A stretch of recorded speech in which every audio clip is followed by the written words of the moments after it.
home when you were about 15. I read a bit about your life, and you had quite a hard life, because of the drugs and the alcohol. Are there things you would have liked to have done differently? Yeah. Yeah. I wish I hadn't wasted so much of my life. I wish I hadn't wasted so much time. I wish I had have known how precious life is. I think probably many people realize that when we get older, suddenly realize like, wow, life, it goes by so quickly. What do I want to accomplish in this life? What do I want to really, do with the little bit of time I have left? Yeah, I think, one thing when I think about the blues musicians that I played with in Chicago, I wish I had have been more present with them. I wish I hadn't have been drinking and doing drugs all the time. I wish I could really just be in my heart, be with them, really experience them. I don't remember so much because I was so wasted all the time. And I wish I had have documented. Yeah. Photographs, camera, film, something, recordings. I have like nothing, no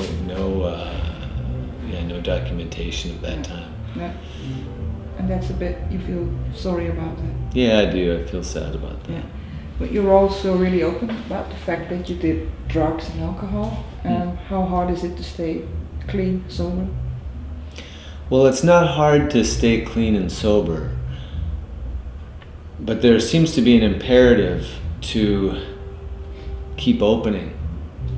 And this is an interesting thing, I think, for people who have heavy addictions. I mean, everybody's an addict nowadays. Everybody's addicted to their computer and their phone, and actually the whole world is full of addicts. But for the people with the heavy life-threatening ones, it's an interesting possibility that happens when there's a life-threatening situation. And it could be when somebody gets cancer, it could be when they're in a terrible accident, it could be an addiction. But when somebody starts to face death, maybe somebody near them dies, there's an opening. There's a possibility for opening to the world in a bigger way. You could call it spirituality, if you like. You could call it the human evolution, that there's a big possibility for evolving at that point, for opening. And I found that was, in my experience, was a great opportunity to see the world in a new way. But then there's this imperative to keep opening all the time, keep opening.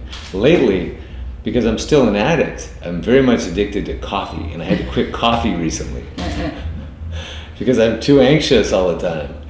It's hard. It's really hard. Coffee is hard.